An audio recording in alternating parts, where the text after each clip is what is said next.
যুদ্ধের ময়দান ছাড়া কাফের মুশরিকদেরকে হত্যা করার কথা ইসলাম বলে না।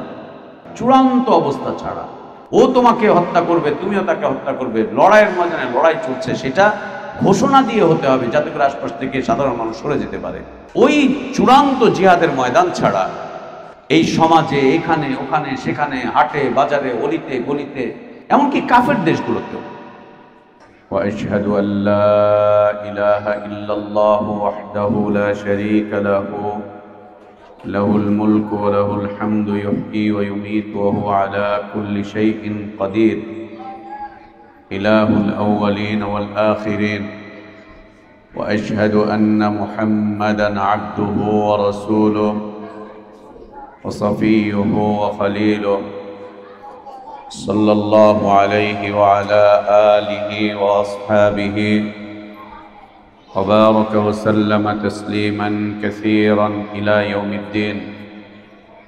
اللهم انفعنا بما علمتنا وعلمنا ما ينفعنا وزدنا علما.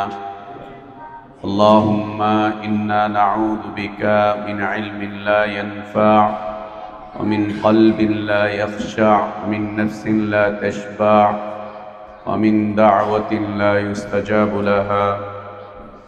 اللهم آت نفوسنا تقواها وزكها أنت خير من زكاها أنت ولينا ومولاها. يا حي يا قيوم برحمتك نستغيث أصلح لنا شأننا كله ولا تكلنا إلى أنفسنا طرفة عين.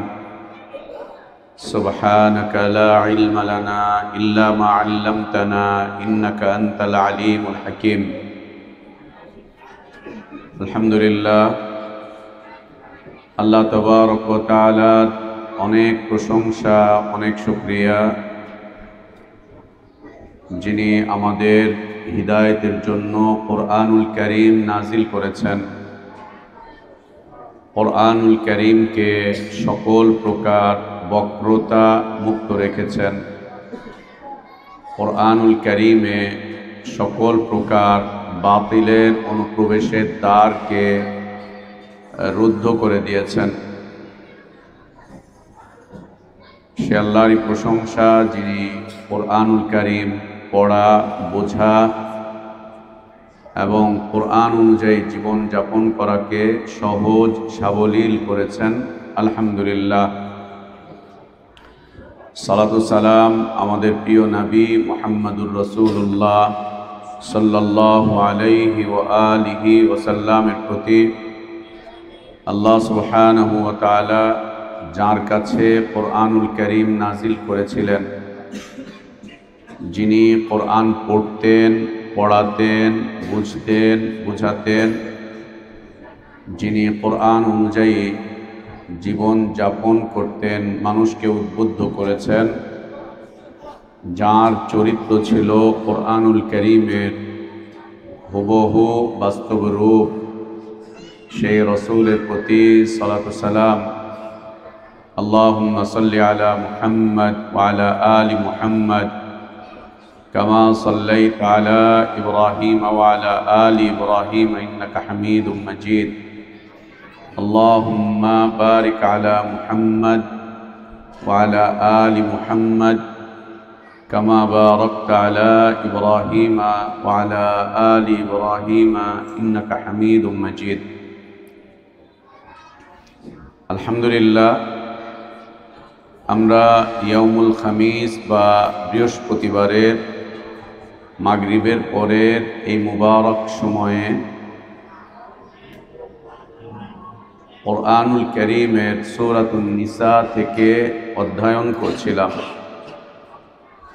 এ পর্যন্ত আমরা সূরাতুন নিসার 91 নম্বর আয়াত পর্যন্ত পড়ে এসেছি। আজকে 92 এবং 93 নম্বর আয়াত আমরা তিলাওয়াত করেছি। আল্লাহর কাছে আমরা দোয়া করি আল্লাহ আমাদেরকে তাই বলা এবং শোনার তৌফিক দান করেন যা বলা এবং শোনাটা আমাদের হিদায়াতের জন্য উপকারী, ওই সমস্ত কথা বলা এবং শোনা থেকে আল্লাহ আমাদেরকে দূরে রাখেন যা বলা এবং শোনাটা আমাদের হিদায়াতের জন্য ক্ষতিকর। আল্লাহ আমাদেরকে তা থেকে হেফাজত করেন, আমিন।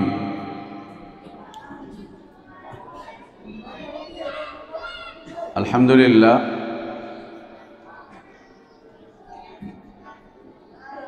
গত দুটি আয়াত 89 এবং 91 নম্বর আয়াত, এই দুটি আয়াতের বিষয়বস্তু ছিল যুদ্ধ, জিহাদ এবং কিতালকে কেন্দ্র করে। আর তার আগের আয়াতটি ছিল আল্লাহ তাবারক ওয়া তাআলা মুনাফিকিনদের বিষয়ে বলেছেন, ফামা লাকুম ফিল মুনাফিকিনা ফিয়াতাইন ওয়াল্লাহু আরকাসাহুম বিমা কাসাবু। মুমিনিনদের ব্যাপারে, মুনাফিকিনদের ব্যাপারে মুমিনিনরা যে নম্রতা দেখিয়েছিল, যে ভদ্রতা দেখিয়েছিল, বা যেই মতামত তারা উল্লেখ করেছিলেন, সেটার বিষয়ে আল্লাহ তাবারক ওয়া তাআলা একটা প্রশ্নবোধক বিষয়বস্তু তুলে ধরেছেন। প্রশ্নবোধক বিষয়বস্তু আল্লাহ সুবহানাহু ওয়া তাআলা তুলে ধরেছেন এবং সর্বোপরি আল্লাহ তাবারক ওয়া তাআলা মুমিনিনদেরকে মুনাফিকিনদের বিষয়ে সাবধান করেছেন। আমাদের এই দিনী জীবনে আমরা যেন একদিকে যেমন আমরা আমাদের ঈমানকে সুসংহত রাখব, মজবুত রাখার চেষ্টা করব, কুটিলতা মুক্ত রাখার চেষ্টা করব, অন্যদিকে আমাদের ঈমান, এই জীবন, ঈমানের এই জীবন যাতে মুনাফিকিনদের সাদৃশ্যতার সাথে মিলে না যায়, সেই দিকেও আমাদেরকে লক্ষ্য রাখতে হবে। চমৎকারভাবে সেদিকটি আমাদেরকে বিবেচনা করে চলতে হবে যে আমাদের জীবনটা যাতে মুনাফিকিনদের সাদৃশ্যতাপূর্ণ হয়ে না যায়। আল্লাহ আমাদেরকে হেফাজত করেন। যেহেতু মুনাফিকিনদের এই বিষয়ে আল্লাহ তাবারক ওয়া তাআলা প্রশ্ন তুলে ধরেছেন যে মুনাফিকিনরা যুদ্ধের ময়দান থেকে তারা সরে এসেছিল এবং মুনাফিকরা উপরে উপরে ঈমানের সাক্ষ্য দিলেও সবসময় ইসলাম এবং মুসলিমিনদের ক্ষতির জন্য তারা অগ্রসর থাকত এবং মুমিনিনদেরকে, মুসলিমিনদেরকে হত্যার বিষয়ে মুনাফিকরা সবসময় ষড়যন্ত্র করেই এসেছে। একের পর এক তারা ষড়যন্ত্র করে এসেছে। আর তাদের ষড়যন্ত্রগুলো ছিল, মূল ষড়যন্ত্রের মূল লক্ষ্য উদ্দেশ্য ছিল ইসলাম এবং মুসলিমিনদেরকে মিটিয়ে দেওয়া, মুমিনিনদেরকে হত্যা করা, আর যদি হত্যা করা সম্ভব না হয় তো তাদেরকে কষ্টকর এক জীবনের দিকে ঠেলে দেওয়া। এদের সবসময় এটা একটা কাজ যে এরা মুসলিমদেরকে কষ্টের মধ্যে ফেলে দিবে, কষ্টকর জীবনের দিকে ঠেলে দিবে। অনর্থক কোনো কাজ নেই, শুধু শুধু কষ্ট দিবে মুমিনিনদেরকে। অনর্থক কষ্ট দেওয়াটাই ওদের কাজ। মুমিনা নারীদেরকে কষ্ট দিবে, এদের উপরে অপবাদ আরোপ করে। মুসলিম পুরুষদেরকে কষ্ট দিবে, তাদের সাথে বিভিন্ন ধরনের আচার আচরণ, অপবাদ আরোপ করে বিভিন্ন ধরনের কষ্টের মধ্যে ফেলে দেওয়াটাই হচ্ছে কাজ। আর আল্লাহ যাদেরকে ঈমানের দৌলত দান করেছেন, এদের মাঝে সবসময় একটা বিষয় স্পষ্ট হয়ে যায়, সবসময় একটা বিষয় তাদের মাঝে বিদ্যমান থাকে, তারা রুহামা বাইনাহুম হয়। একজন আরেকজনের সাথে তাদের চাল চলন, কথাবার্তাটা এমন পর্যায়ে থাকে যে যদি সম্ভব হতো, যদি পারতাম, যদি বৈধ হতো, তাহলে আমি আমার কলিজাটা কেটে তোমাকে ভাজি করে দিতাম খাওয়ার জন্য। বিষয়টা এরকম যে যদি পারতাম আমি আমার সবকিছুই তোমাকে দিয়ে দিতাম,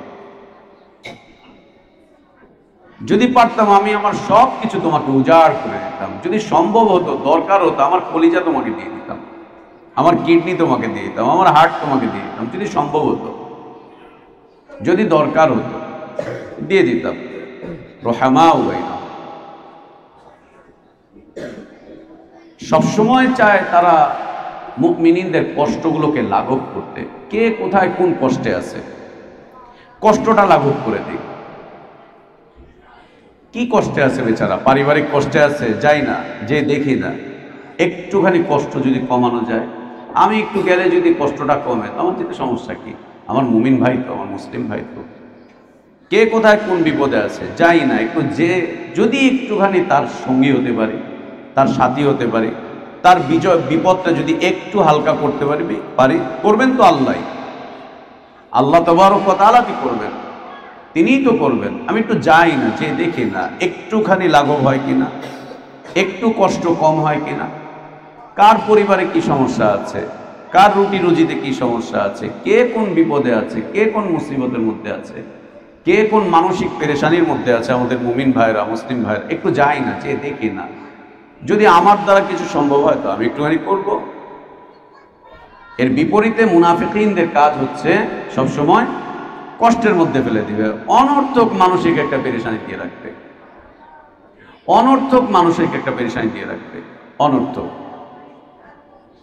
অনর্থক জটিলতা তৈরি করবে, অনর্থক অপবাদ দিবে, একদম অনর্থক। আয়েশা রাদিয়াল্লাহু আনহার বিরুদ্ধে যে অপবাদগুলো দিত, ওরাও জানতো আয়েশা রাদিয়াল্লাহু আনহা কত পবিত্র একজন নারী ছিলেন, আল্লাহু আকবার। ওরাও জানতো কিন্তু যে তিনি কত পবিত্র ছিলেন, ওরাও জানতো যে তিনি কত পবিত্র ছিলেন। তার পবিত্রতা নিয়ে কারো মধ্যেই কোনো সন্দেহ সংশয় আসেনি। এরপরেও দিয়ে দিল অপবিত্র এক অপবাদ দিয়ে দিল। এদের কাজ, যাদের মাঝে নিফাকের বৈশিষ্ট্যগুলো আসবে, যারা মুনাফিকের দিকে আগাবে, এরা সবসময় দেখতে পাবো আমরা, তোমরা দেখবে, মুমিনদেরকে কষ্টের মধ্যে ফেলে দিবে, অহেতুক কষ্ট, মানসিক পেরেশানি, রাস্তাঘাটে পেরেশানি, আজে বাজে কথাবার্তা, এই সেই অহেতুক কষ্টের মধ্যে ফেলে দিবে। আর দেখবে সখ্যতা থাকবে হচ্ছে কাফেরদের সাথে। মদিনার মুনাফিকদের সখ্যতা ছিল কাদের সাথে? সখ্যতা হচ্ছে কাফেরদের সাথে, কুফফারদের সাথে এদের খুব সখ্যতা।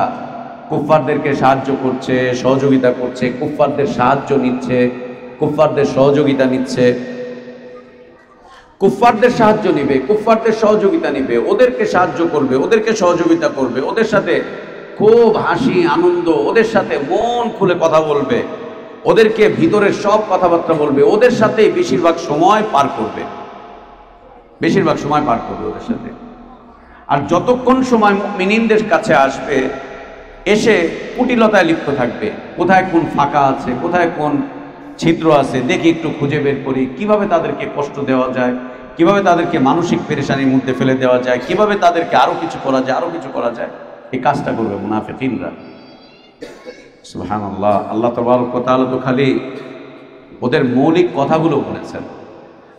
মুনাফিকদের পুরো জীবনটা যদি আমরা একটা জায়গায় লেখা শুরু করি, ধরে নাও মুনাফিকদের ব্যাপারে আল্লাহ যতগুলো আয়াত নাজিল করেছেন, এই আয়াতগুলো এবং নবী সাল্লাল্লাহু আলাইহি ওয়াসাল্লামের যতগুলো মুবারক হাদিস আছে, সেগুলো সাহাবা ইকরাম রাদিয়াল্লাহু আনহুম আজমাইনদের যে উক্তিগুলো আছে, সেই উক্তিগুলো সালাফে সালেহিনগণ যে আসারগুলো বর্ণনা করেছেন তাদের ব্যাপারে, সেই আসারগুলোকে একসাথে করে যদি ওদের একটা জীবনী লেখা হয়, তারিখুল মুনাফিকিন আল বিদায়া ওয়ান নিহায়া, মুনাফিকিনদের শুরু এবং শেষ, কতদিন পর্যন্ত?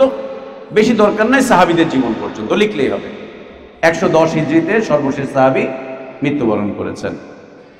তো যেদিন থেকে ওদের জন্ম, মদিনায় আসার পর থেকে ওদের জন্ম, 1 হিজরি থেকে 110 হিজরি পর্যন্ত যদি লিখে দেওয়া হয় যে তারিখুল মুনাফিকিন মিনাল বিদায়া ইলান নিহায়া,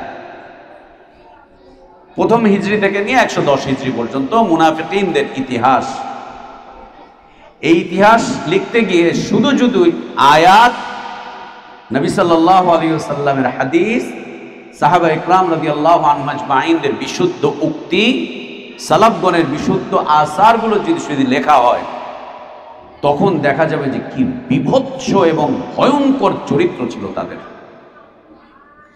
আর ওই চরিত্রগুলোর উপসংহার যদি আমরা লিখি যে এই সবগুলোর উপসংহার হচ্ছে এই, তখন খুঁজে পাবো যে বর্তমান সময়ে পৃথিবীতে খাঁটি মুমিন, খাঁটি মুসলিম নাই। থাকলেও হয়তো আমরা তাদের চিনি না, থাকলেও হয়তো তাদের সংখ্যা হবে হাতে গোনা 10, 15, 20, 30, 40, 50, 100, 200, এর বেশি খুঁজে পাওয়া যাবে। কোনো না কোনোভাবে জেনে অথবা না জেনে, বুঝে না বুঝে আমরা তাদের এগুলোকে লালন করছি,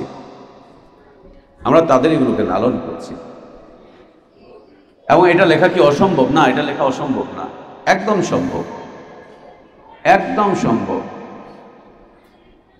আয়াতগুলোকে খালি একত্রিত করলেই তাফসীর গ্রন্থ থেকে হাদিসগুলো বের হয়ে চলে আসবে। হাদিসগুলো বের করে আনলেই সেখান থেকে আবার সাহাবা ইকরাম রাদিয়াল্লাহু আনহুম আজমাইনদের উক্তিগুলো, তাদের আকওয়ালগুলো চলে আসবে, আসারগুলো সব চলে আসবে। এই লিখলে দেখা যাবে যে বর্তমান বিশ্বে মুসলিমিনদের যে করুণ পরিণতি, যে করুণ অবস্থা বিরাজ করছে, এর পিছনে একটাই কারণ যে ঈমান হারা হয়ে তারা মুনাফিকি জীবন যাপন করছে। ঈমান হারা হয়ে গেছে, ঈমান শেষ হয়ে গেছে, ঈমান শেষ হয়ে গেছে। ঈমানের আশপাশ দিয়েও খুঁজে পাওয়া যাবে না, একদম খুঁজে পাওয়া যাবে না, খুব কঠিন হয়ে যাবে। আল্লাহ যেন আমাদেরকে হেফাজত করেন। এটা মুনাফিকিনদের একটি সিফাত যে মুমিনিনদেরকে কষ্ট দিবে তো মুমিনিনদেরকে, গালিগালাজ করবে তো মুমিনিনদেরকে, বকাবাদ্য করবে তো মুমিনিনদেরকে, ঝগড়া বিবাদ লাগাবে তো মুমিনিনদের সাথে, বয়কট করবে তো মুমিন ভাইদেরকে বয়কট করবে, মুসলিম ভাইদেরকে বয়কট করবে, দূরত্ব অবলম্বন করবে তো মুমিন মুসলিম ভাইদের সাথে দূরত্ব অবলম্বন করবে। সখ্যতা কাদের সাথে পাওয়া যাবে? সুবহানাল্লাহ, কাফের মুশরিকদের সাথে, অথবা যারা কুফরি আকীদা লালন করে তাদের সাথে, অথবা কুফরি আমলের সাথে যারা জড়িত আছে তাদের সাথে। এই প্রকারের মানুষগুলোর সাথে দেখবে খুব সখ্যতা, দিনের পর দিন, বছরের পর বছর সখ্যতা চলেই যাচ্ছে। এদের মাধ্যম দিয়ে ইসলাম এবং মুসলিমিনগণ যে ক্ষতিগ্রস্ত হয়, ইসলাম এবং মুসলিমিনগণ এদের মাধ্যম দিয়ে যে ক্ষতিগ্রস্ত হয়, যে ক্ষতির মুখে পড়ে, তা অন্য কোনো কারো মাধ্যম দিয়ে পড়ে না, খুব ক্ষতির মুখে পড়ে। এরা সবসময় মুমিনিনদের মান, ইজ্জত, আবরু এগুলো নিয়ে সবসময় টানাটানি করে। সুবহানাল্লাহ। এই মুনাফিকিনদের ব্যাপারে আল্লাহ তাবারক ওয়া তাআলা কোরআনুল কারীমে লম্বা আলোচনা করেছেন। একদিকে যেমন অতীতের জাতির মধ্যে আল্লাহ তাবারক ওয়া তাআলা বনি ইসরাইল নিয়ে সবচাইতে বেশি আলোচনা করেছেন, তাই না? অতীতের জাতিগুলোর মধ্যে বনি ইসরাইল নিয়ে লম্বা আলোচনা করেছেন আল্লাহ তাবারক ওয়া তাআলা। এত বেশি আলোচনা কওমে আদ, কওমে সামুদ, কওমে লূত এদেরকে নিয়ে এত বেশি আলোচনা করেননি। কওমে আদ, কওমে সামুদ, কওমে লূত বা আরোদেরকে নিয়ে আল্লাহ তাবারক ওয়া তাআলা সামান্য একটু আলোচনা করে ছেড়ে দিয়েছেন, ছেড়ে দিয়েছেন। কিন্তু বনি ইসরাইলকে নিয়ে আল্লাহ তাবারক ওয়া তাআলা অনেক লম্বা আলোচনা করেছেন। সূরা বাকারাতেই তো কত আলোচনা, এরপরে সূরা আল কাসাসে আলোচনা, এরপর সূরা তাহাতে আলোচনা। এরকম আল্লাহ তাবারক ওয়া তাআলা বিভিন্ন সূরাতে লম্বা আলোচনা করেছেন বনি ইসরাইলকে নিয়ে। অতীতের জাতিগুলোর মধ্যে সবচাইতে বেশি আলোচনা করেছেন বনি ইসরাইলকে নিয়ে। আর দ্বিতীয় একটা জাতির সবচাইতে বেশি আলোচনা হয়েছে কোরআন কারীমে মুনাফিকিনদেরকে নিয়ে। ওইটা অতীতের জাতি মুসা আলাইহিস সালাতু ওয়াস সালামের সময় থেকে শুরু, আর এই জাতির শুরু হচ্ছে মুসা আলাইহিস সালাম থেকে শুরু, মুহাম্মদ সাল্লাল্লাহু আলাইহি ওয়াসাল্লাম পর্যন্ত শেষ। বনি ইসরাইল ইতিহাস মুহাম্মদ সাল্লাল্লাহু আলাইহি ওয়াসাল্লামের আগ পর্যন্ত শেষ। এরপরে আহলে কিতাবের কিছু ছিল, এরা নিজেদেরকে বনি ইসরাইল বলতো না, দু চারজন এমনি সেমনে থাকতো, নাই, এই পর্যন্ত এসে শেষ, আল্লাহ মনসুখ করে দিয়েছেন। এরপরে দ্বিতীয় অধ্যায় শুরু হয়েছে মুনাফিকিনদের জীবন, লম্বা আলোচনা করছেন, সূরা বাকারা থেকেই শুরু করেছেন। এবং সূরা বাকারাতে আল্লাহ আগে মুনাফিকদের আলোচনা করেছেন, তারপরে বনি ইসরাইল আলোচনা করেছেন। আগে মুনাফিকিনদের আলোচনা, তারপরে বনি ইসরাইল আলোচনা। এইভাবে আল্লাহ তাবারক ওয়া তাআলা মুনাফিকিনদের আলোচনা করছেন সূরা বাকারাতে, সূরা আলে ইমরানে, সূরাতুন নিসাতে, সূরা মাইদায়ও আমরা পাবো, সূরা আনআমেও আমরা পাবো। লম্বা আলোচনা করেছেন আল্লাহ তাবারক ওয়া তাআলা। দুই আলোচনার মধ্যে তেমন কোনো বৈপরীত্য পাওয়া যাবে না, তেমন কোনো পার্থক্য পাওয়া যাবে না। ওদের চরিত্র, বনি ইসরাইলের চরিত্র আর এই চরিত্রের মাঝে তেমন কোনো পার্থক্য পাওয়া যাবে না। একটা দুইটা ক্ষেত্রে পার্থক্য পাওয়া যেতে পারে, সেটা হচ্ছে বনি ইসরাইলকে আল্লাহ মান্না সালওয়া দান করেছিলেন, মান্না সালওয়া দান করেছিলেন। দ্বিতীয় একটা পার্থক্য হচ্ছে যে বনি ইসরাইলের ওই লোকজনগুলো জাদুর মধ্যে ছিল, খুব বেশি জাদু তাদেরকে খেয়েছিল, এই হয়েছিল সেই হয়েছিল। সেটা নবী মুসা আলাইহিস সালাতু ওয়াস সালামের মুআজিজা ছিল। এইরকম বিষয়বস্তু দু চারটা ছাড়া বাকি চিন্তায়, চেতনায়, নীতিতে, আদর্শে, ওদের কথায় বার্তায়, উঠা বসায়, চাল চলন সব কিছুতে একদম মিলে যাবে। এবং একটা জায়গাতে এসে পৃথিবীর তাবৎ জাহিলিয়াত একমত হয়েছে, সেটা হচ্ছে গায়রুল্লাহর ইবাদতকে প্রতিষ্ঠিত করা, আল্লাহর ইবাদতকে মিটিয়ে দেওয়া। আল্লাহর ইবাদতকে মিটিয়ে দাও, গায়রুল্লাহর ইবাদতকে প্রতিষ্ঠিত করো। গায়রুল্লাহর ইবাদতকে প্রতিষ্ঠিত করো, আল্লাহর ইবাদতকে মিটিয়ে দাও। এটার জন্য এই কাজে পৃথিবীর তাবৎ জাহিলিয়াত সব একযোগে একভাবে কাজ করেছে, আজও করছে, আজও করছে। তো আল্লাহ তাবারক ওয়া তাআলা আমাদেরকে হেফাজত করেন মুনাফিকিনদের এই বৈশিষ্ট্যগুলো থেকে, আল্লাহ আমাদেরকে দূরে রাখেন, আল্লাহ ওদের অবস্থা থেকে আমাদেরকে হেফাজত করেন, আল্লাহ আমাদের ঈমানের হেফাজত করেন, আখলাকের হেফাজত করেন, আমাদের চিন্তা, চেতনা, নীতি, আদর্শগুলোকে আল্লাহ মাহফুজ রাখেন। আল্লাহুম্মা আমিন। আল্লাহ তাবারক ওয়া তাআলা সূরা নিসার এই 92-93 নম্বর আয়াত আমরা যা তেলাওয়াত করেছি, এখানে হত্যাকাণ্ডের ফায়সালার বিষয়বস্তু, মুহকাম আয়াত এগুলো, হত্যাকাণ্ডের ফায়সালা,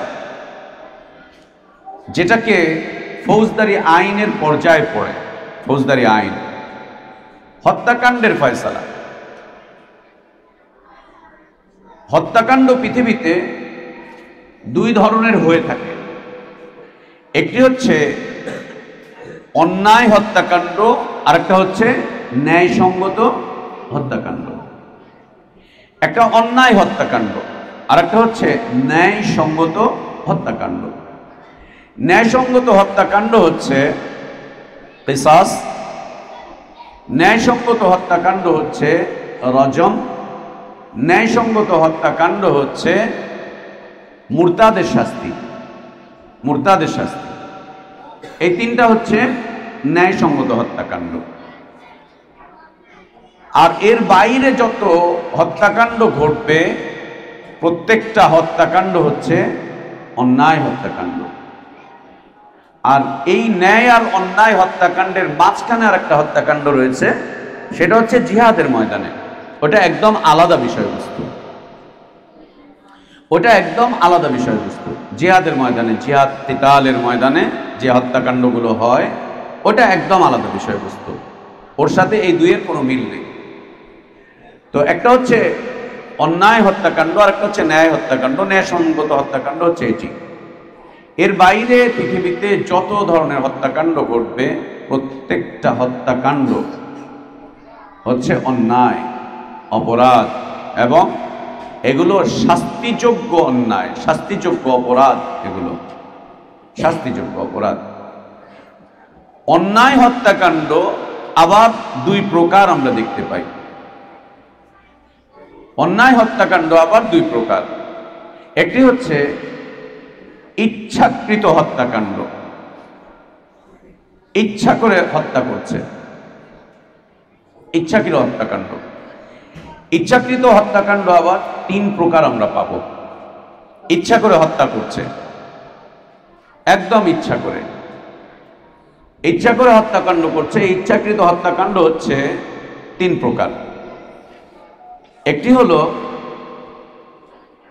হত্যা করার উদ্দেশ্যে ইচ্ছাকৃতভাবে কোনো অস্ত্র ব্যবহার করেছে, এমন ধারালো অস্ত্র নিয়েছে, রাইফেল নিয়েছে, পিস্তল নিয়েছে, হাতে নিয়েছে, ওকে হত্যা করবে ইচ্ছাকৃতভাবে। হত্যারও ইচ্ছা রয়েছে, আর হত্যা করার জন্য অস্ত্রটাও ব্যবহার করেছে ইচ্ছাকৃতভাবে। অনেক সময় মানুষ কাউকে খুন করার ইচ্ছে করে, কিন্তু হাতের কাছে কিছু পাচ্ছে না, খুন করতে পারছে না। ওয়াদা করে তোরে মাইরা আলাম উড়ে, তোরে খায়া পালাম উড়ে। আবার ঢাকা শহরে কিছু ভাষা আছে, দেখ রে তোরে কিন্তু পানি ছাড়া গিল্লা খাবো। এই রাস্তাঘাটে এই সমস্ত ডায়লগ শোনা যায়, দেখ রে তোরে কিন্তু গিল্লা খায়া পালাম, পানিও লাগবো না তোরে খাইতে। সুবহানাল্লাহ, এগুলো ঢাকা শহরে পাওয়া যায়। তো অন্যায় হত্যাকাণ্ড ইচ্ছা করে করে, তো ইচ্ছা করে হত্যা করতে গিয়ে কেউ হাত ব্যবহার করে, যে গলা টিপে হত্যা করছে, শ্বাসরুদ্ধ করে হত্যা করছে। আর একটা হচ্ছে অস্ত্র ব্যবহার করছে, ইচ্ছা করে আগে থেকে ছুরি, দাও, বটি, ঢাল, তরবারি, অস্ত্র শস্ত্র সব জমা করে রেখেছে, সুযোগ পেলেই হত্যা করে দিচ্ছে, সুযোগ পেলেই হত্যা করে দিচ্ছে। দ্বিতীয় আর একটা হত্যাকাণ্ড, যে তার ইচ্ছাই ছিল হত্যা করবে, কিন্তু এমন অস্ত্র ব্যবহার করেছে যেই অস্ত্রের মাধ্যম দিয়ে সে মরার কথা না, তাও মরে গেছে। মরার কথা না, তাও মরে গেছে। মরার কথা না, তাও মরে গেছে। এতটুকু একটা ইটা ছুঁড়ে মারছে, এটা একটা অস্ত্র। এই এতটুকু ইটের আঘাতেও মরার কথা না, কিন্তু তারপরেও মরে গেছে।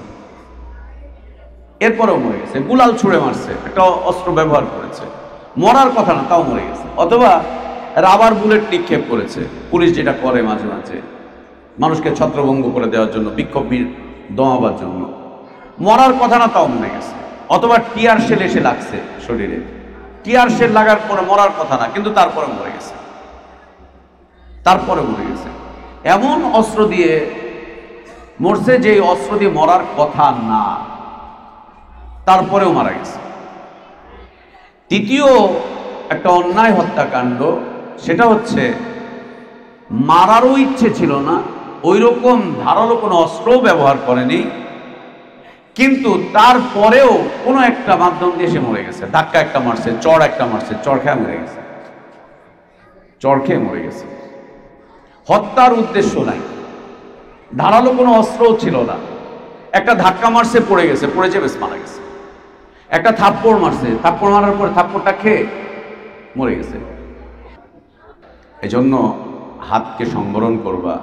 ইসলাম অনুমতি দেয়নি কারো শরীরে হাত উঠাবার, খবরদার না। ছাত্র হও বা শিক্ষক, খবরদার না। উল্টাপাল্টা একটা লেগে যাবে, মালাকুল মাউত ওর মৃত্যু নির্ধারিত, মরে যাবে, কিন্তু উল্টাপাল্টা একটা লেগে যাবে, ওর মরা নিশ্চিত ছিল, ফাঁকে জেল খাটবা তুমি, জরিমানা দিব তুমি। এই জন্য কারো শরীরে পারতপক্ষে হাত উঠাবা না। ইস্তেগফার করবা, রাগ উঠে গেলে ক্ষমার প্রার্থনা করবা আল্লাহর কাছে, সরে যাবা ওই জায়গা থেকে, গ্যাঞ্জাম থেকে সরে যাবা। কারো শরীরে হাত উঠাবা না, সে হোক না নিজের ছেলে, হোক না ভাতিজা, হোক না ভাইটা।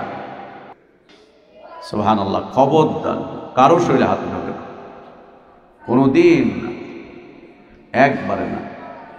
যা হচ্ছে হোক, মুখে অশ্লীল ভাষা আনবে না, আর কারো শরীরে হাত উঠাবে না, খবরদার না। ইসলাম অনুমতি দেয়নি, ইসলাম অনুমতি দেয়নি। যদি মারামারি করার ইচ্ছা থাকে, তো যদি কোনোদিন কাফেরের সাথে যুদ্ধ লাগে, তো ওইখানে সাইজ করে দিও, ওইখানে সাইজ করে দিও। মারামারি করার ইচ্ছা থাকলে যদি কোনোদিন যুদ্ধ লাগে, তো ওইখানে ধরে সাইজ করে দিবা, গোষ্ঠী শুদ্ধা মেরে দিবা, কিন্তু এছাড়া না। কারো শরীরে হাত উঠাবা না, কেমন? কারো শরীরে হাত উঠাবা না, কখনোই না, এর বাইরে না, খবরদার না। হাত সংবরণ করবে, একদম সংবরণ করবে হাত। আমরা তো আমাদের হাত যত্র তত্র চালিয়ে দিই না, উচিত না, এটা উচিত না, একদম উচিত না। তো এ হচ্ছে 3 ধরনের হত্যাকাণ্ড, অন্যায়। একটা হচ্ছে ইচ্ছাকৃত করা, ইচ্ছাকৃত হত্যাকাণ্ড আবার আমরা 3 প্রকারে পাচ্ছি। যে অস্ত্রের ব্যবহার, এমন অস্ত্র ব্যবহার করেছে যে অস্ত্র দিয়ে মরবে। আর একটা হচ্ছে না, মরার কথা না। আর একটা হচ্ছে মারার ইচ্ছে ছিল না, কিছুই না, এমনিতেই ধাক্কা ধাক্কি করে এমনিতেই মরে গেছে, এমনিতেই মরে গেছে। এটাও হত্যাকাণ্ড। বিচার ফয়সালা পরে হবে, জাজমেন্টটা পরে হবে, ইনসাফ পরে হবে। আগে তোমাকে মামলা হবে, কোর্টে ঢুকতে হবে, তোমাকে জেল খাটতে হবে, তোমাকে নিয়ে কথাবার্তা চলতে থাকবে, আইনি জটিলতাগুলোকে দেখা হবে, পরিবারের সাথে কথাবার্তা হবে, তদন্ত করা হবে, অনেক কিছু করা হবে। এতদিনে তুমি দেখবা যে তোমার পরিবার থেকে অনেক কিছু হারিয়ে গেছে।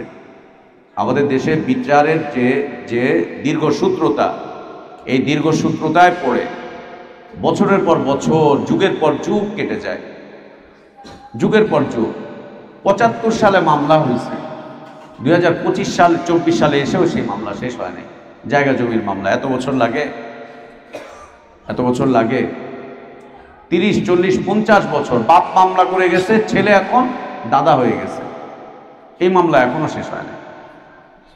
এত বছর লাগে মামলার এই দীর্ঘসূত্রতা, এটা ভালো কিছু না। জেল খাটতে খাটতে দেখবে যে জীবন থেকে, পরিবার থেকে অনেক কিছু হারিয়ে গিয়েছে। আর যদি ইসলাম থাকে তাহলে মামলার কোনো দীর্ঘসূত্রতা হয় না, স্বল্পতম সময়, সপ্তাহ 10 দিন, 15-20 দিন, 1-1.5 মাসের মাথায় খুব জটিল জটিল মাসালা হলে 1.5-2 মাসের মাথায় এগুলো সমাধান হয়ে যাচ্ছে, আর নাহলে খুব অল্প সময় হয়ে যাচ্ছে। এটা ইসলামের বিধান। তদন্ত করতে যতক্ষণ সময় লাগে, নাহলে জীবন থেকে অনেক কিছু হারিয়ে যাবে, অনেক কিছু নষ্ট হয়ে যাবে, অনেক কিছু বরবাদ হয়ে যাবে, অনেক কিছুই শেষ হয়ে যাবে। তো এটা হচ্ছে অন্যায় হত্যাকাণ্ড, অন্যায় হত্যাকাণ্ড। এই হত্যাকাণ্ডগুলো আল্লাহ তাবারক ওয়া তাআলা আবার 2 ভাগে বিভক্ত করেছেন। একটা হচ্ছে মুসলিমদেরকে হত্যা করা, আর একটা হচ্ছে অমুসলিমদেরকে হত্যা করা। অমুসলিমদেরকে হত্যা করা, এক হচ্ছে মুসলিমদেরকে হত্যা করা। মুসলিম মুসলিমকে হত্যা করেছে, সেটা যে কারণেই করুক, যে কারণেই করুক, অস্ত্র দিয়ে মারলো অথবা কোনো কারণ ছাড়া মারলো, জায়গা জমির বিরোধ। আর এখন তো মাশাআল্লাহ নারী নিয়ে ঝগড়া করতে করতে এক মুসলিম আর এক মুসলিমকে মেরে ফেলে, প্রেমের প্রস্তাব নিয়ে। ওরে বিয়ের প্রস্তাব দিছি, ওরে প্রেমের প্রস্তাব দিছি, বাস লাগালাগি মারা। সুবহানাল্লাহ। না, তো ইচ্ছাকৃত হত্যাকাণ্ড আর একটা হচ্ছে অনিচ্ছায় হত্যাকাণ্ড। এই উভয়টাই হচ্ছে আবার 2 প্রকার, একটা হচ্ছে মুসলিম আর একটা হচ্ছে অমুসলিম। মুসলিমদেরকে হত্যা করছে, আর একটা হচ্ছে অমুসলিমদেরকে হত্যা করছে। এই মুসলিম বা অমুসলিমকে হত্যাকাণ্ড, অমুসলিমদের মাঝে রয়েছে হচ্ছে জিম্মি। জিম্মি বুঝি তো আমরা, হ্যাঁ, জিম্মি তো বুঝি, যুদ্ধবন্দী বা যুদ্ধ বিধ্বস্ত এলাকায় মুসলিমরা যে এলাকা বিজয় করে ফেলেছে, বিজয় করে ফেলার পরে ওইখানে আগে থেকেই বসবাস করত কাফের অমুসলিম। এখন ওরা ওখানে থাকতে চাচ্ছে, ওরা ওখানে থাকতে চাচ্ছে, ওখানে থাকবে তারা। এই ওখানে বসবাস করতে গিয়ে তারা জিম্মি হয়ে যাচ্ছে। এই জিম্মি হওয়ার পরে তাদেরকে আবার বিভিন্ন চুক্তিতে আবদ্ধ করা হচ্ছে। তো কাফির, জিম্মি, এরপরে হচ্ছে মুআহিদ, চুক্তিবদ্ধ কাফের। মুসলিম দেশে চুক্তি করে এসেছে, কাজ করবে, ব্যবসা করবে, কোনো ধরনের চুক্তি 3 বছর, 5 বছর, 7 বছর। যেমন সৌদি আরবে গেলে দেখা যায় ফিলিপিনের লোকজন আছে, ফিলিপাইনের খ্রিস্টানরা আছে, শ্রীলঙ্কার খ্রিস্টানরা আছে, অন্যান্য অনেক দেশের মানুষ আছে। যে সমস্ত দেশগুলোতে শ্রম বাজার আছে সেখানে অনেক দেশের নাগরিকদেরকে দেখা যায়, মুসলিমদেরকেও দেখা যায়, কাফেরদেরকেও দেখা যায়। তো কাফের সে মুসলিম এলাকায় বসবাস করছে, জিম্মি অবস্থায় বসবাস করছে, জিজিয়া দিবে, থাকবে, এভাবে করে থাকবে, জীবন যাপন করবে। অথবা মুআহিদ, চুক্তিবদ্ধ। মুআহিদ চুক্তি করেছে, চুক্তিবদ্ধ অবস্থায় আছে, সেটা যে কোনো ধরনের চুক্তি হতে পারে, ব্যবসা বাণিজ্য হতে পারে, চাকরি বাকরি হতে পারে, অথবা বেড়াবার জন্য এসেছে, পর্যটক, অথবা এমনিতেই এসেছে, কোনো কারণ হোক। চতুর্থত হচ্ছে নিরাপত্তা প্রাপ্ত।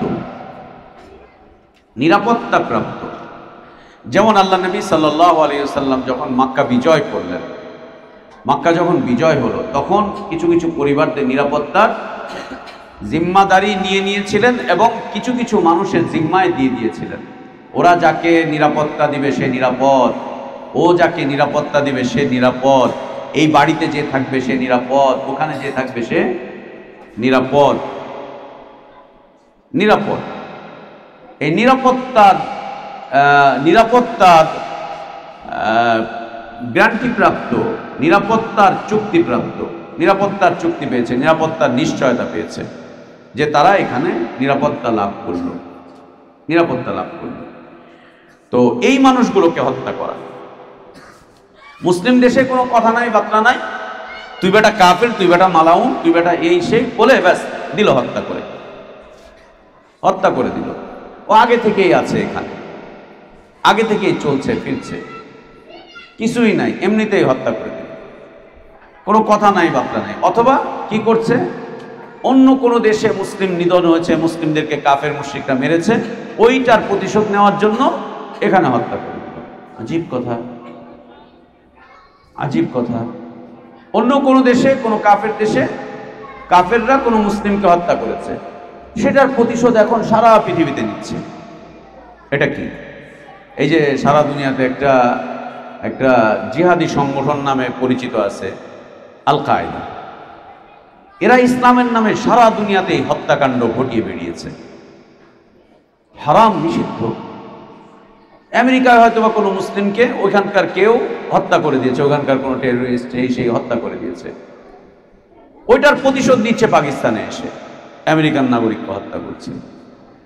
ফ্রান্সে হয়তো কোনো মুসলিমকে হত্যা করেছে ওখানকার কোনো মানুষ অথবা প্রশাসন, ওইটার হত্যার প্রতিশোধ নিয়েছে আফগানিস্তানে এসে। ফ্রান্সিকে পেয়েছে তো মেরে দিয়েছে, মেরে দিয়ে আবার ওইটা ডায়লগ দিয়েছে, ওই হত্যার প্রতিশোধ দিলাম, এটা আমার ভাইকে তুমি ওখানে হত্যা করেছো, তার প্রতিশোধ এটা। আজীব কি এটা? সারা পৃথিবীতে এইভাবে করে ওরা প্রকাশ্যে এবং গুপ্ত হত্যাকাণ্ড ঘটিয়েছে, তারা করেছে। এটা করতে গিয়ে খুব কঠিন সমস্যার মধ্যে তারা পড়ে গিয়েছে। আহলুস সুন্নাহ ওয়াল জামাতের উলামাগণ তাদেরকে নিষিদ্ধ করে দিয়েছেন, তাদেরকে বলেছেন তোমরা ফিতনা করছো, তাদেরকে বলছেন তোমরা হারাম কাজ করছো, এটা তোমরা উচিত করছো না। আর ওদের দেখা দেখি আরো অনেক নতুন নতুন ভুইফট সংগঠন, অনেক নতুন নতুন সংগঠন গজিয়ে উঠেছে। যেমন আরেকটা নাম চলে এসেছে আইএস, এরাও একই ধরনের কাজ করেছে। এরকম আরো অনেকগুলো জঙ্গি সংগঠন পৃথিবীতে, যারা এক জায়গার অন্যায়ের প্রতিশোধ আরেক জায়গায় গিয়ে নিচ্ছে, আরেক জায়গার অন্যায়ের প্রতিশোধ আরেক জায়গায় গিয়ে নিচ্ছে। যাদের উপর দিয়ে প্রতিশোধ দিচ্ছে এরা হচ্ছে নিরীহ। এই হত্যাকাণ্ডগুলো ইসলাম সমর্থন করে না, অনুমতি দেয় না। এই ধরনের হত্যাকাণ্ড, এই ধরনের হত্যাকাণ্ড ইসলাম অনুমোদন দেয় না, একদম না। অনুমোদিত হত্যাকাণ্ড না এগুলো, এগুলো অন্যায়। এ দিয়ে দিন প্রতিষ্ঠা হবে না, ইসলাম প্রতিষ্ঠা হবে না, এ দিয়ে আল্লাহর ইবাদত প্রতিষ্ঠা হবে না। এটা ইসলামের বিধিবিধান না, এর সাথে শরিয়াতের কোনো সম্পর্ক নেই। ইসলামী জিহাদের নীতিমালা এটা না, এটাকে ইসলামী জিহাদ বলে না, এটাকে কিতাল বলে না। একজনের বিচার আরেকজনের উপরে চাপিয়ে দেওয়া, এটা ইসলাম বলে না, একদম না। যুদ্ধের ময়দান ছাড়া কাফের মুশরিকদেরকে হত্যা করার কথা ইসলাম বলে না। যুদ্ধের ময়দান ছাড়া, চূড়ান্ত অবস্থা ছাড়া, ও তোমাকে হত্যা করবে, তুমিও তাকে হত্যা করবে, লড়াইয়ের ময়দানে লড়াই চলছে, সেটা ঘোষণা দিয়ে হতে হবে, যাতে করে আশপাশ থেকে সাধারণ মানুষ সরে যেতে পারে, ঘোষণা দিয়ে হবে। ওই চূড়ান্ত জিহাদের ময়দান ছাড়া এই সমাজে এখানে ওখানে সেখানে, হাটে বাজারে, অলিতে গলিতে, এমনকি কাফের দেশগুলোতেও, কাফের দেশগুলো মনে করো যে কোনো একটা কাফের দেশে মুসলিমও বসবাস করে, কাফেরও বসবাস করে, কোন একটা স্টেটে এক দুইজন মুসলিমকে কোনো কাফেররা ধরে হত্যা করে দিল, ওই হত্যার প্রতিশোধ আবার আর এক স্টেটে সাধারণ কাফের নাগরিককে হত্যা করলো। আরে বাবা, কাফের মুসলিমকে হত্যা করেছে, ওর তো দুনিয়াও নাই, ওর আখিরাতও নাই, ও তো গেছেই, ও তো গেছে, ও তো বিনা হিসাবে জাহান্নামে চলে যাবে, ও তো গেছে, ওর শিরকের কারণে, কুফরির কারণে চলে গেছে। ওর হত্যার প্রতিশোধ তুমি একজন নিরীহ কাফের উপরে নিয়ে তুমি ইসলামের কি পরিচয় দিলা মানুষের কাছে? ইসলামের কোন সৌন্দর্য বর্ণনা করলাম?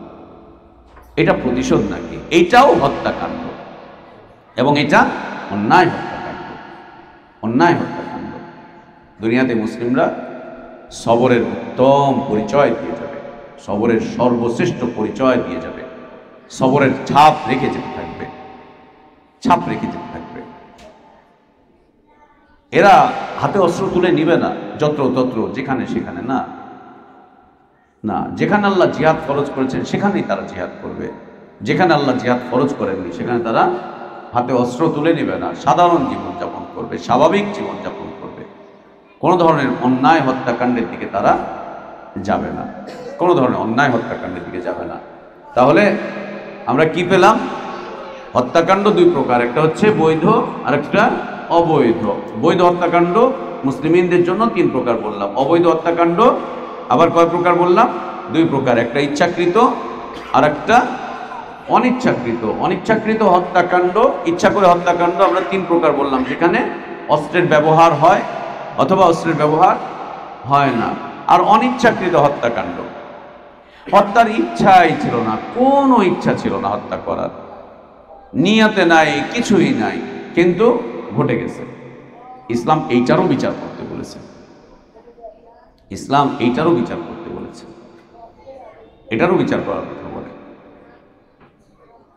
তো আল্লাহ তাবারক ওয়া তাআলা এই যে হত্যাকাণ্ডগুলো, ফৌজদারি আইন ইসলামী রাষ্ট্রের, এই আইনগুলোর ব্যাপারে আল্লাহ তাবারক ওয়া তাআলা এখানে তুলে ধরেছেন, এবং আল্লাহ রাসূল সাল্লাল্লাহু আলাইহি ওয়া আলিহি ওয়াসাল্লাম এই আইনগুলোর বাস্তবায়নও করেছেন। এই আইনগুলোর বাস্তবায়নও করেছেন রাসূলুল্লাহ সাল্লাল্লাহু আলাইহি ওয়া আলিহি ওয়াসাল্লাম। তো আল্লাহ বলছেন, ওমা কানা লিমুমিনিন আন ইয়াকতুলা মুমিনান ইল্লা খাতা। কোনো মুমিনকে হত্যা করতে পারে না, তবে যদি ভুলে করে ফেলে ভিন্ন কথা। ভুলে করে ফেলে তাহলে ভিন্ন কথা, তাহলে ভিন্ন কথা। আল্লাহ নবী সাল্লাল্লাহু আলাইহি ওয়াসাল্লাম কিছু সাহাবীকে একটা অভিযানে পাঠালেন।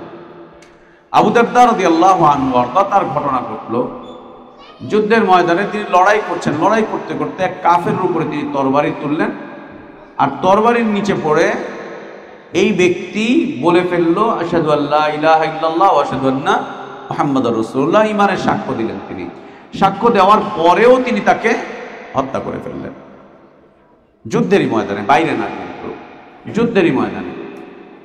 যুদ্ধ চলছে, যুদ্ধের ময়দানে অস্ত্রের ব্যবহার চলছে, এই অস্ত্রের ব্যবহার চলছে, অস্ত্রের মুখে পড়ে একজন ব্যক্তি শাহাদাত দিয়ে দিল, তিনি তাকে হত্যা করে দিলেন শাহাদাত দেওয়ার পরেও। ওই অবস্থাতে অস্ত্র সংবরণ করা খুব কঠিন বিষয়বস্তু, অনেক কঠিন।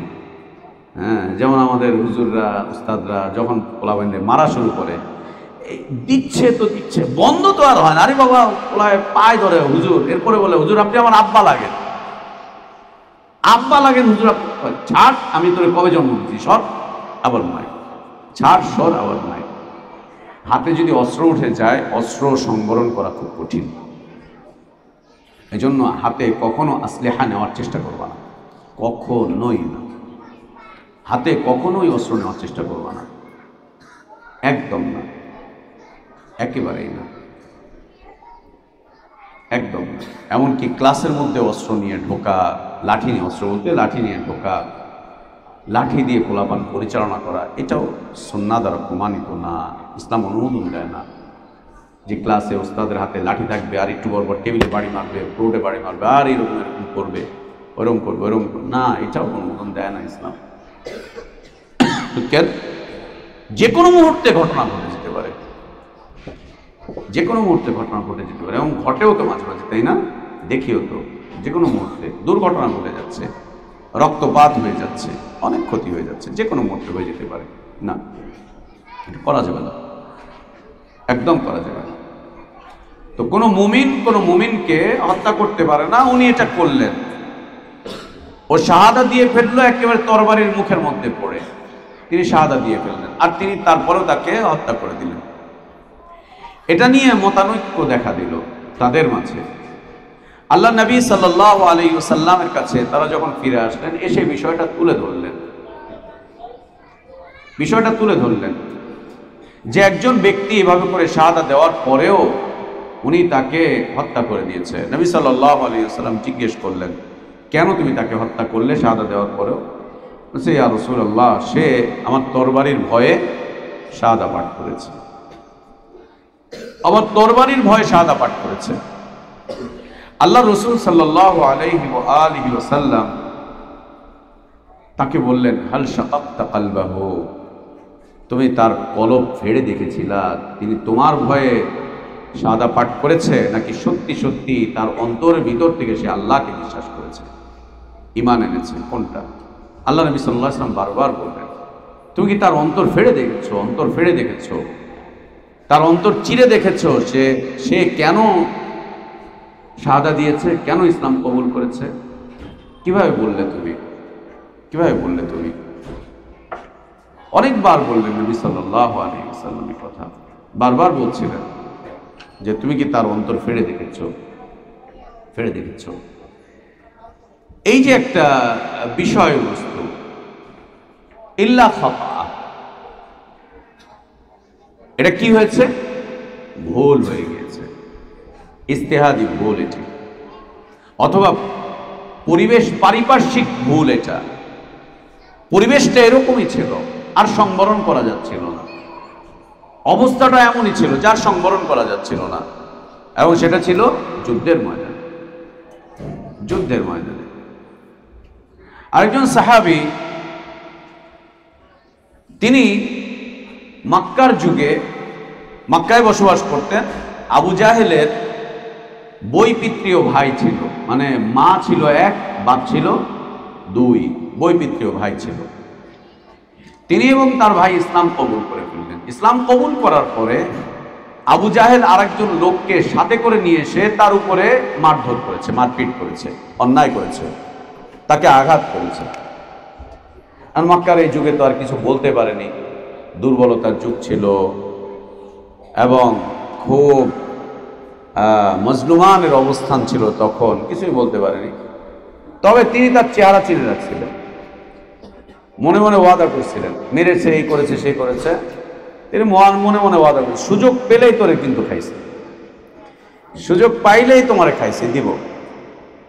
এরপর হিজরত করলেন, চলে গেলেন। একটা পর্যায়ে আল্লাহ নবী সাল্লাল্লাহু আলাইহি ওয়াসাল্লাম যখন মক্কা বিজয়ের উদ্দেশ্যে আসলেন, আসার পরে মক্কা বিজয় হলো, যখন মক্কা বিজয়ের ওই সময় চলতেছে, সেই সময় তিনি তাকে ওখানে পেয়ে গেলেন, পেয়ে যে তাকে হত্যা করে ফেললেন। পরে জানতে পারলেন যাকে হত্যা করা হয়েছে তিনিও ইসলাম কবুল করে মুসলিম হয়ে গিয়েছেন, কিন্তু তিনি জানতেন না, তিনি জানতেন না যে এই লোকটা মুসলিম হয়ে গেছিল। না জেনে না বুঝে তাকে পেয়ে হত্যা করে দিয়েছে। পরে জানতে পারলেন যে হায় হায়, তো আমার মুসলিম ভাই ছিল, আমি আমার মুসলিম ভাইকে হত্যা করে দিয়েছি। পরে জানতে পারলেন যে তো আমার মুসলিম ভাই ছিল, একে আমি হত্যা করে দিয়েছি। আল্লাহ রসুল সাল্লাল্লাহু আলাইহি ওয়া আলিহি ওয়াসাল্লাম খালিদ ইবনে ওয়ালিদ রাদিয়াল্লাহু আনহু আরদাকে একটা অভিযানে পাঠালেন। নবী সাল্লাল্লাহু আলাইহি ওয়াসাল্লাম সাহাবীদেরকে যেখানেই অভিযানে পাঠাতেন বলে দিতেন অভিযান শুরু করার আগে সেখানকার পরিবেশ পরিস্থিতি বুঝবে, চূড়ান্তভাবে যখন যুদ্ধ শুরু হবে তার আগে আগে তোমার প্রতিপক্ষকে তুমি ইসলামের দাওয়াত দিবে। প্রতিপক্ষকে, যাদের সাথে তোমরা লড়াই করতে যাচ্ছ, তাদেরকে তোমরা ইসলামের দাওয়াত দিবে, ইসলামের দাওয়াত দিবে। যুদ্ধের জন্য এটা নীতি যে যুদ্ধের ময়দানে একদম মুখামুখি যুদ্ধ শুরু হবে, এখন শুরু হয়ে যাবে, শুরু হওয়ার আগ পর্যন্ত ইসলামের বিধান, তাদেরকে ইসলামের দাওয়াত দিতে থাকো। দেখো না কেউ ইসলাম কবুল করে এবারে চলে আসে কিনা, ফিরে আসে কিনা, একটু সুযোগটা কাজে লাগাও না, কাজে লাগাও, দেখো না করে কিনা।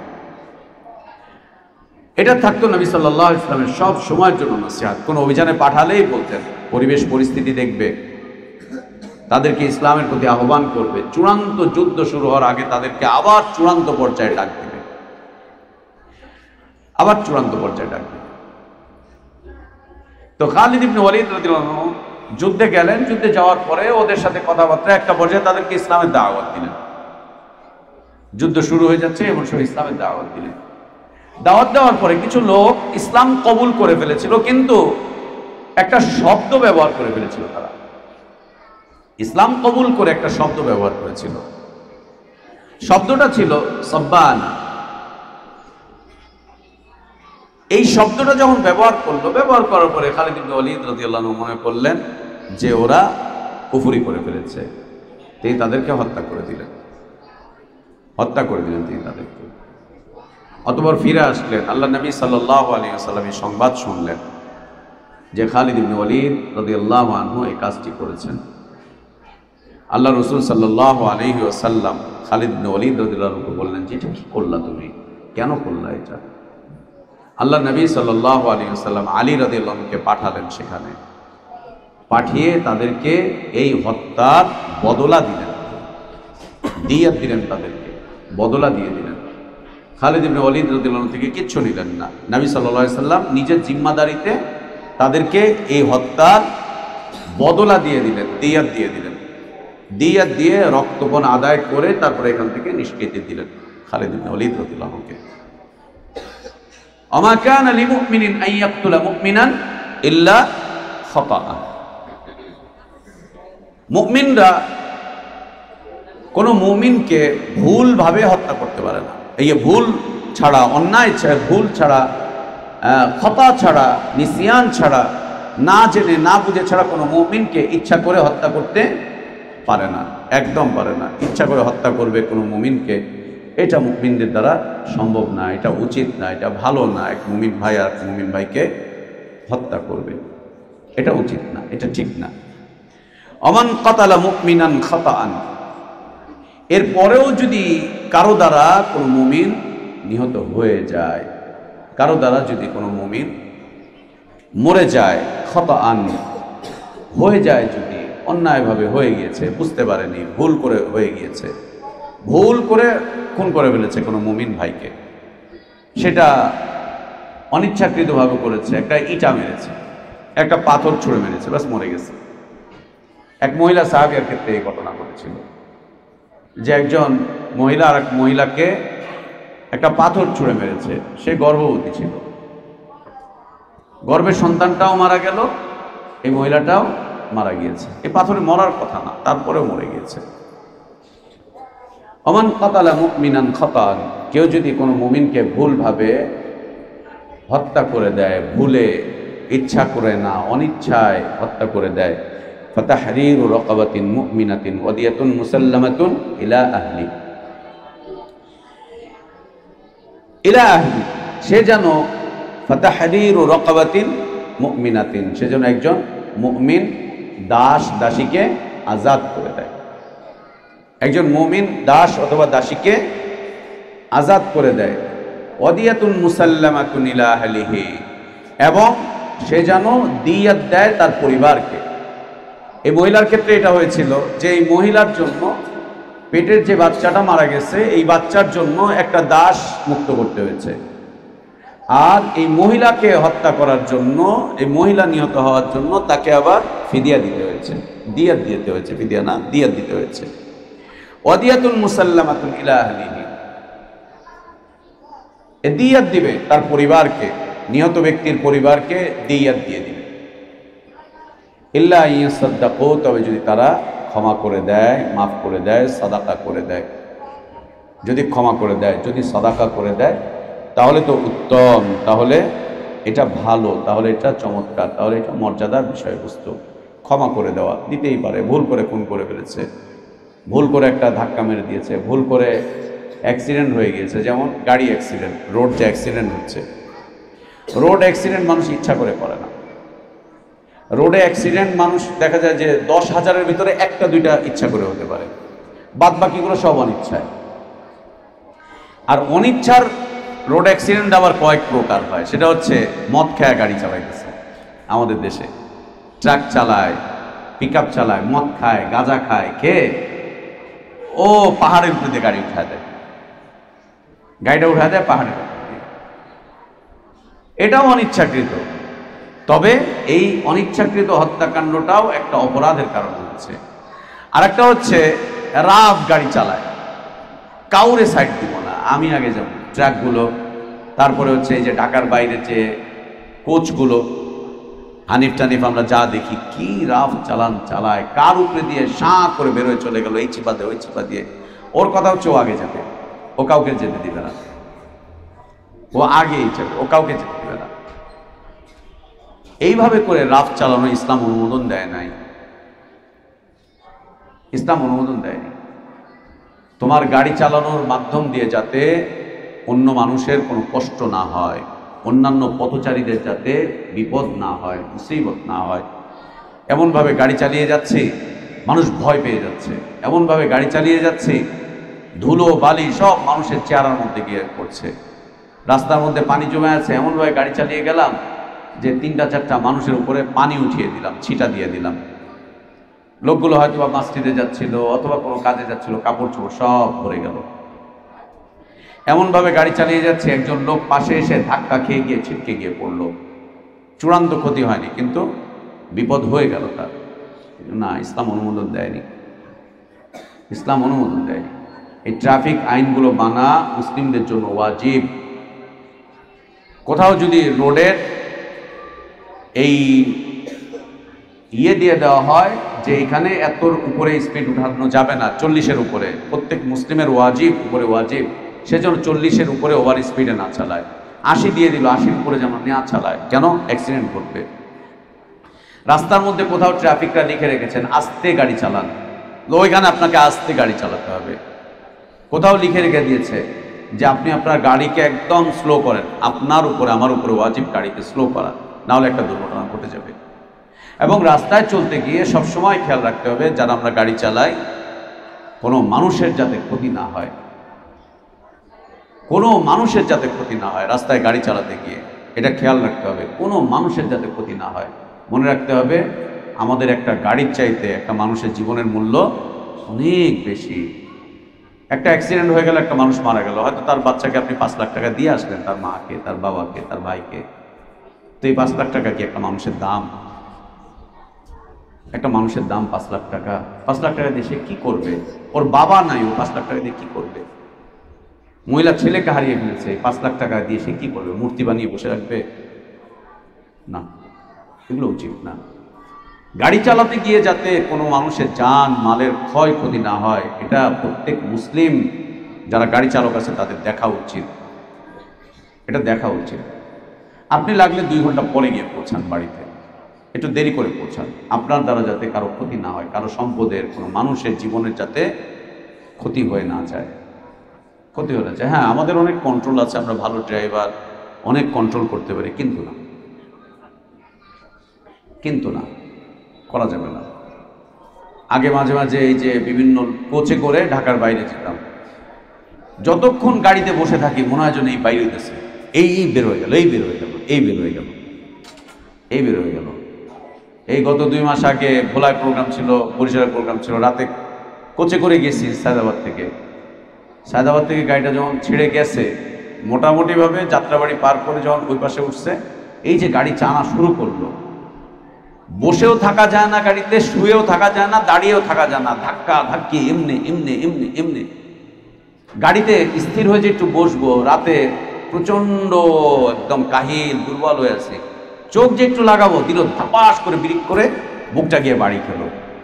দেখুন একটুখানি বসে আছি, দিল এরকম এরকম করে টান, ব্যাস এদিকে এদিকে গিয়ে ধাক্কা। হ্যাঁ, নাইট কোচগুলো যে চালায়, জায়েজ না, এগুলো হারাম, এগুলো উচিত না, এগুলো উচিত না। রাস্তা দিয়ে মানুষজন পার হচ্ছে, ওকে জায়গা দিতে হবে। ঢাকা শহরের এই রিক্সা চালকরা আছে, সাইকেল চালায় বাচ্চারা, এদেরকে জায়গা দিতে হবে। মনে রাখতে হবে আমার সময়ের চাইতে একজন মানুষের জীবনের অনেক বেশি মূল্য, আমার গাড়ির চাইতে একজন মানুষের জীবনের মূল্য অনেক বেশি। সম্পদ দিয়ে মানুষের জীবন না, এগুলো উচিত না, একদম উচিত না। এগুলোও কিন্তু হত্যাকাণ্ডের মধ্যে পড়ে যায়। এই জন্য সৌদি আরবে এই হত্যাকাণ্ডগুলো, যত হত্যাকাণ্ড আছে, শরঈ বিচার হয়। এই রোড অ্যাক্সিডেন্ট যে হয়, যদি খালি কোনো মানুষ মারা যায়, বাস ওর জেল। যতক্ষণ না যে মারা গেছে অ্যাক্সিডেন্টে তার পরিবার যতক্ষণ না মিউচুয়াল করতেছে, হয় পরিবারের সদস্যরা এসে একে মাফ করে দিবে, মাফ করে দিলে জেল থেকে বের হবে, অথবা পরিবারের সদস্যরা বলবে আমাদেরকে দিয়াত দাও, এত লক্ষ রিয়াল দাও, দিলে পর আমরা ছেড়ে দিব, ছেড়ে দিবে, অথবা ওকে যাবজ্জীবন কারাদণ্ড, জেলেই থাকতে হবে। যদি প্রমাণ হয় যে না এর কোনো দোষ ছিল না, গাড়ি অনেক বেশি স্পিড ছিল না, কিচ্ছু ছিল না, একদম স্বাভাবিক ছিল, ও যাবজ্জীবন জেলে থাকবে, যতক্ষণ না এরা মাফ করতেছে। আমাদের দেশে আবার হয় না, আমাদের দেশে আবার নিয়ম কি? জাহিলি নিয়ম। রোড অ্যাক্সিডেন্টে যদি কোনো ড্রাইভার কোনো মানুষকে মেরে ফেলে সর্বোচ্চ শাস্তি হচ্ছে 6 মাসের জেল। সর্বোচ্চ 1-1.5 মাসের মাথায় বের হয়ে যায় জেল থেকে, সর্বোচ্চ শাস্তি হচ্ছে 6 মাস। 6 মাস পরে আর বাংলাদেশে কোনো আইন নাই। কেন? ওর কি দোষ? গাড়ির নিচে এসে পড়ছে, ও কি করবে? ও কি করবে?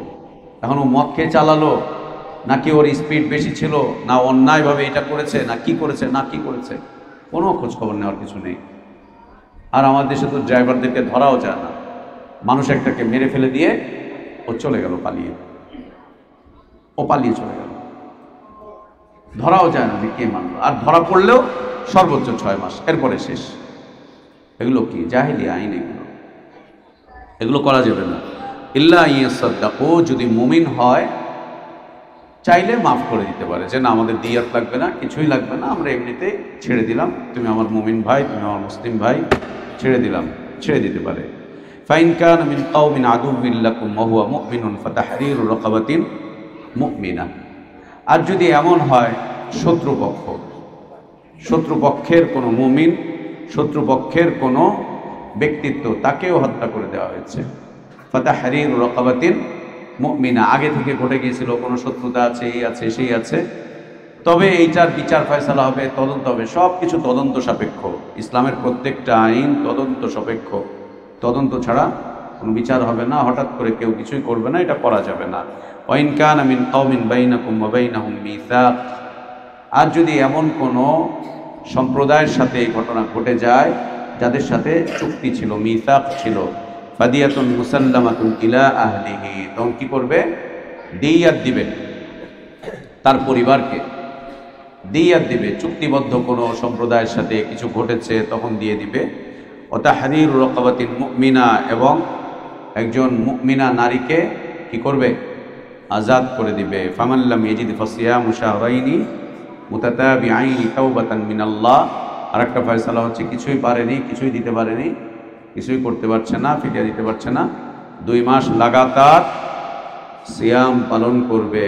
তাওবাতান মিনাল্লাহ ওয়া কানা আল্লাহু আলিমান হাকীমা। ওয়া মান ইয়াকতুল মুমিনান মুতাআম্মিদান, আর যদি কোনো মুমিনকে হত্যা করে ইচ্ছা করে, যদি কেউ কোনো মুমিনকে হত্যা করে ইচ্ছা করে, একদম ইচ্ছা করে, একেবারে ইচ্ছা করে, কোনো কারণ নেই, হত্যা করে দিচ্ছে, হত্যা করে দিচ্ছে কোনো মুমিনকে, গাড়ি চাপা দিয়ে মুমিন ভাইদেরকে, মুসলিম ভাইদেরকে হত্যা করছে, জিদের বশবর্তী হত্যা করছে, খবরদার না।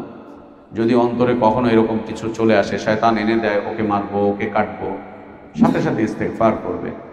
যার ব্যাপারে এই ধরনের চিন্তা ভাবনা হচ্ছে যে তাকে চড় থাপ্পড় মারবা বা কিছু করবা, সাথে সাথে তার কাছে হাদিয়া নিয়ে উপস্থিত হবে, সাথে সাথে তার সাথে গিয়ে মিছিল করবে, সাথে সাথে গিয়ে তার সাথে কথাবার্তা বলবে, সম্পর্কের উন্নতি ঘটাবে, যাতে করে এই অন্যায় থেকে বেঁচে যেতে পারো।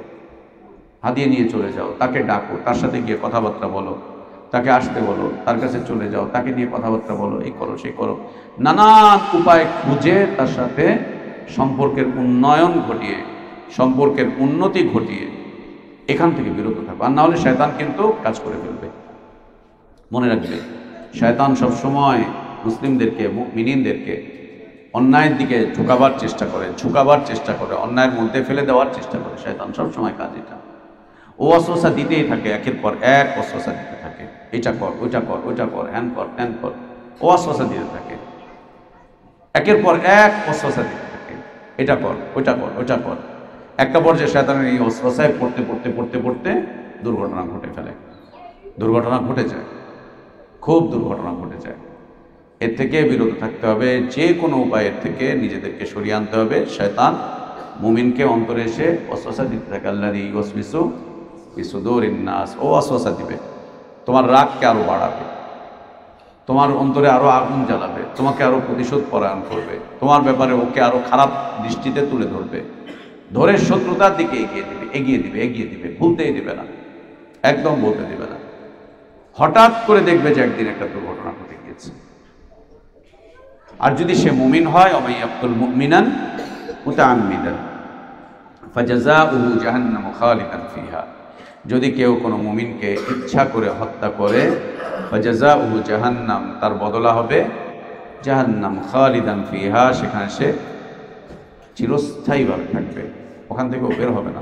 কোনো মুমিনকে যদি ইচ্ছা করে হত্যা করে, অনিচ্ছায় হত্যা করলে আল্লাহ মাফ করবেন, কিন্তু ইচ্ছা করে যদি হত্যা করে তাহলে তার ক্ষমা নাই, তাকে আর ক্ষমা করবেন না আল্লাহ তাবারক ওয়া তাআলা।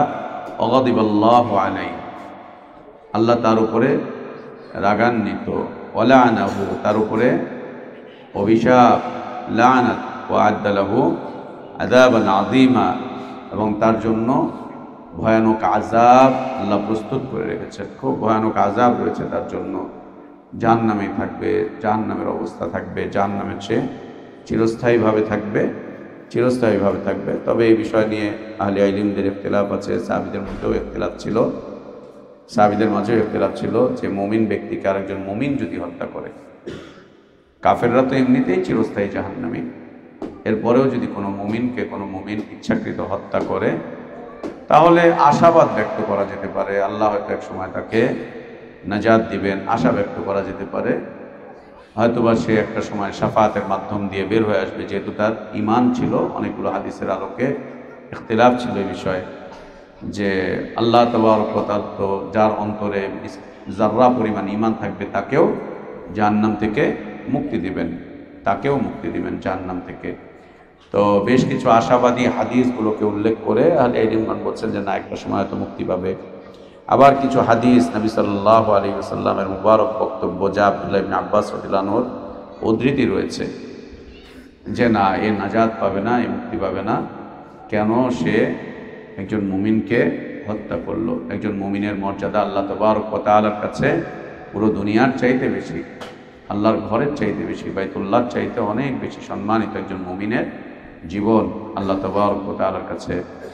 আল্লাহুম্মা আসলিহ লানা দীনানা আল্লাযী হুয়া ইসমাতু আমরিনা ওয়া আসলিহ লানা দুনিয়ানা আল্লাতী ফীহা মাআশুনা ওয়া আসলিহ লানা আখিরাতানা আল্লাতী ইলাইহা মাআদুনা ওয়াজআলিল হায়াতা জিয়াদাতান লানা ফী কুল্লি খাইর ওয়াল মাউতা রাহাতান লানা মিন কুল্লি শারর।